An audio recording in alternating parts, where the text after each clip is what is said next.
Hey guys, welcome back to another episode of the Fantasy Football Scouts. I'm with Dan and Scott. My name's Rob, How's it going? More hot takes to burn. and today we're talking about running back busts. Here we go. Dan, who do you got? This one's quite the spicy one there, Rob. We're looking at a guy that's going about round 5, round 6, and we're looking at Kareem Hunt, who had a really great year last year. Even though Chubb got hurt a little bit, but they can coexist. The one thing that did stand out when you look at Kareem Hunt is that you're going to see regression.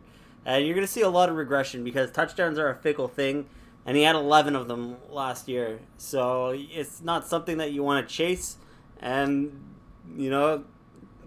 it's Chubb's backfield, and his second fiddle is not worth the price that you're paying for him.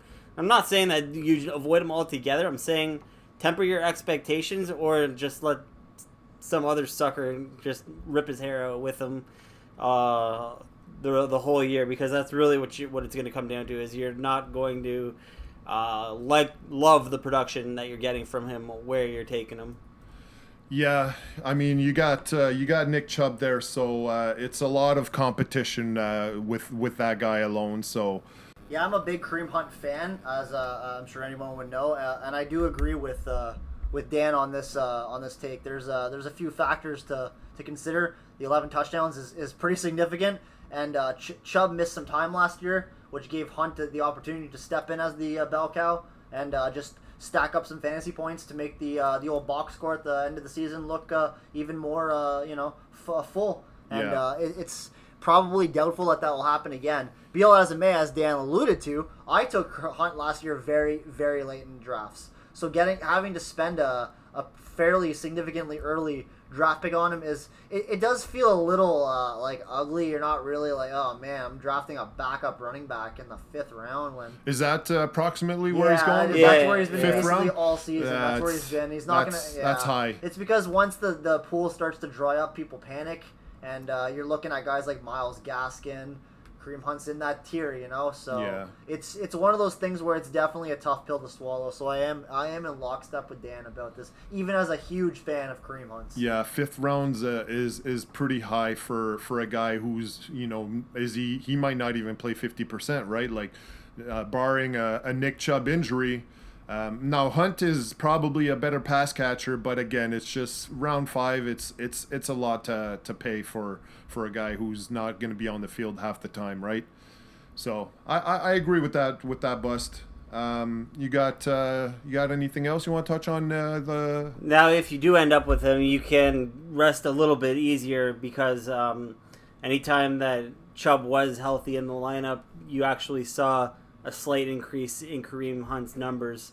So he is really just tied to Nick Chubb. That's a positive right there. So when Chubb's in the lineup, the Hunt's still getting a lot of work. Yeah, it probably. I actually had him last year, so I would take a shot in the dark here and say that a little bit that had to do with the fact that Odell Beckham was out pretty early in the year. Yeah. So that was just more targets that Baker Mayfield wasn't even attempting to distribute to receivers. Jarvis Landry wasn't really doing a whole lot of anything last year. Maybe he came around. But be all as it may, I assume that a lot of those targets will go to Odell Beckham as long as he's actually healthy or in the lineup for a change. So Yeah. the key term that Dan touched on was regression, and it would be hard to not see that happen. Yeah. Good point. Even a little bit, just a little bit. All right. So Kareem Hunt. So Scott, who do you got for busts? Yeah, pretty controversial, I'd say. Probably between this and Lamar Jackson, the 5 viewers we have are probably not going to like me pretty soon, but that's okay. Trying to be honest with the people here. My bust is Antonio Gibson. It's twofold, a lot like the earlier episode where I talked about Lamar Jackson. Number one, I don't particularly like drafting good players on bad teams in early draft rounds. I don't have a lot of faith in the Washington football team to be elite or to really knock the socks off of anybody. new quarterback, a place-holding quarterback in Fitzpatrick. There's a lot of unknowns on this team. More importantly, Antonio Gibson. I'm not really sure who decided that Antonio Gibson should be going on the turn of the first round. Well, yeah. But that's none of my business, I suppose, because I won't be worrying about it, and I'm going to let someone else take him. That's for damn sure. I don't know why you're taking him at the exact same spot as a Zeke Elliott or any one of those elite receivers that are going. This guy's going ahead of DeAndre Hopkins. I don't really get how he rose so quickly on expert draft boards with just one season in Washington, and the whole team is turning over. I mean, there's a ton of question marks for you to take a guy in the first round. He's getting a lot of hype. It's only gonna make it worse. He's being absolutely talked up in the camp nature. So it's just tough to see him paying off at a first round price tag. That's what I agree with you on that. Yeah. So I mean, it's not an indictment on his only talent, but the first round price tag is lunacy to me. Yeah, and so he's gonna go. Running backs are gonna go. Like most of the first round picks are gonna be running Naturally backs. happens. So now that's a big reason why Antonio Gibson could potentially go late first round, maybe early second round. Now, I agree with you that it's just the price tag is too high for a guy like that. I don't think Washington's going to be awful. I don't mind Fitzpatrick, but the price tag. So when you're looking at other running backs in the first round, or even a wide receiver, Tyreek Hill or Devontae Adams, Aaron Jones, there's other running backs that you could get for the same price tag that would probably be a better option than Antonio Gibson. So and there are a couple of things that you have to know if you're going to be flirting with Antonio Gibson. Number one, you're going to be expecting a lot of regression because he had 11 touchdowns last year, and that's a very fickle thing. You can't actually go out and project touchdowns, and you don't have to rewind that because I actually just did say the exact same thing about Kareem Hunt, but they are the exact same player. So you can't expect them to either bust or soar at the same time. And the other thing is that Antonio Gibbons right now does not. Well, his name starts with a B. Sure, whatever. Gibbons, yeah, Gibbons. Gibson. Yeah. Gibson. We got you. Anyway, the bum is. Okay, honest truth telling time. He's not on. He didn't play running back in college. He was a wide receiver at Memphis, and he's not on the field during third down. I think that's going to change this year. Yeah, I wouldn't be surprised if it does change. A little bit. I have no problems with that. McKissick is still there, but which doesn't mean much to me. Not a bad point though. Yeah. Keep going. But yeah, you want to make sure if you're investing in that price tag that you're gonna have somebody that's gonna be on the all field. 3 down back. On the field, absolutely. If you do miss out on Gibson, just go and pay the little bit less for Kareem Hunt because they're the exact same running back. You don't even know this guy's name. That's how much of a bust he is. Gibbons on the draft. Antonio Gibbons. Yeah. Oh my God. I talked about this earlier, where brand name and recognition plays a huge part in fantasy sports. The bottom line is this with Gibson. He almost got me doing it. He is at the top of boards in all the magazines and all the rankings and all the. He's ranked really high. Videos that people watch, and just by that alone, he will be drafted high.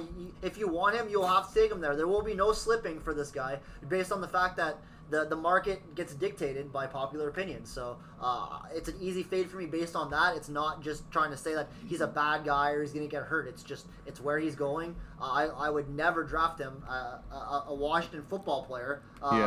Versus the field of what my options are. There's just way too many options still at that point. A couple options, if throwing it out there, that could potentially be around the same draft position.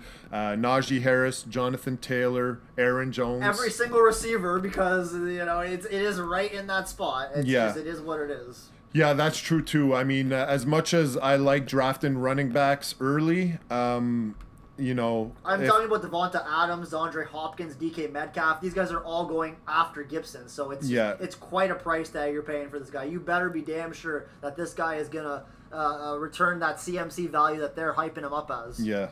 I'm not opposed to drafting Antonio Gibson, but it would have to be later than his ADP It's because just a really tough pill to swallow. Yeah, that's the bottom because line. he's ranked really high, and that's why he's a bust. Yeah. I don't mind that at all. So there's other guys out there you could get around the same position or same draft position, who could potentially be better options. Also, unlike Kareem Hunt, the 11 touchdowns that this guy did have, he didn't have one single receiving touchdown. Oh, wow, really? All 11 of Antonio Gibson? All 11 of them came on the He ground. had 4 That's on right. Thanksgiving. That was awful. Yeah. So, yeah. Again, another guy that had a quarter of his touchdowns versus Scott. No, that was you. Oh, yeah, no, he kicked my ass, too. Yeah, kicked you in oblivion, yeah. All right, so we got Antonio Gibson. My fantasy bust running back is Saquon Barkley, and that's simply because of the injury he sustained last year, torn ACL. Now, it happened early in the year, but I don't know if you guys have been following his status. He's not 100%, and he might not play week 1. Torn ACL is probably the worst, when it comes to running backs. So that's my main reason for having him in my bust column. You're gonna have to pay he's gonna go in the first round. Possibly in the second round, Somewhere at the turn latest. No later than that. In rare drafts, but mostly first round.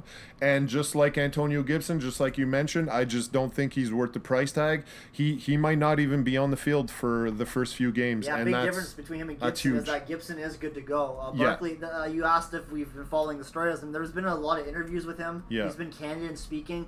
His body language does not act like a guy that's firing on all cylinders and ready to go. So you have to proceed with very much caution if you're going to be going with Saquon. And the Giants have already said that they're not going to rush him back. He's way too valuable to bring back early, and they don't care about fantasy football. No. They care about winning football games, and they're not going to rush Saquon back. So first round pick. Saquon Barkley is a big no, just because of the injury. I don't think he's not talented. I think he's hella talented, but he's got to be on the field to score touchdowns and to score points. And I think he's going to miss some time. And not just last year, the year before that, he missed time as well with another injury. So injury prone, it sucks, but I don't think he's 100%, and that's a big red flag for me. It's one thing to draft a guy who's healthy right now, who has had injuries in the past. Let's say, for example, Christian McCaffrey. Last year, he suffered a couple injuries. He missed a lot of time. He's 100% now. You can't predict injuries. So there's also a big difference between a running back tearing his ACL and a guy that had a bum shoulder and a high ankle sprain. Yeah. There is no ligament damage there, so you can assure that Christian McCaffrey would be back and 100% ready to go. But what I was going at was that, so if a player is 100% right now, I don't care about the past injuries. Sure, possibly come into play a little bit, but he's 100% right now. You can't predict injuries. So, but right now, Saquon Barkley is still not recovered from that torn ACL, and that's why he's on my bust. If he was 100%, if he was ready to go, possibly next year, sure, take him with your first round pick. He's worth it, but right now he's not 100%, and I think it's still going to take some time before he's back at 100%. Yeah, for sure. I agree with you. We're not trying to project out injuries. I guarantee you, some of these running backs that get drafted in the first round, they always seem to go down hard. It is crushing to some teams. We're not talking about that. I'm projecting Gibson to play a season and not give you back your value. That's really what we're getting at here. Absolutely. We're talking about a guy who's already injured, not worried about getting injured. And he's going in the first round. So it's a big difference. Yeah. Yeah. So, some people might not be aware of the injury, and they'll draft him not knowing, but that's on them, right? So. Well, it's even harder with something like this though, because they are being coy, they're being secretive. Yes. It's not a big announcement. Oh yeah, he's not playing. They're just kind of keeping it close to the vest. So it does make it a little more trickier if you're a fan of his and you want to get in on that. By the time they update his status for week 1, whether he's going to play or not, he's already going to be on your fantasy teams. Will have been done. Exactly. Yeah. So unfortunately, as much as I like Saquon, it's just the injury for me. So I got Saquon Barkley. Scott, you got Antonio Gibson. And Dan? Kareem Hunt. So those are the 3 running back busts we got. So avoid those guys. And so thanks for listening. That's what we got for this episode. And we'll see you again next time. Take her easy. Goodbye. Bye, guys.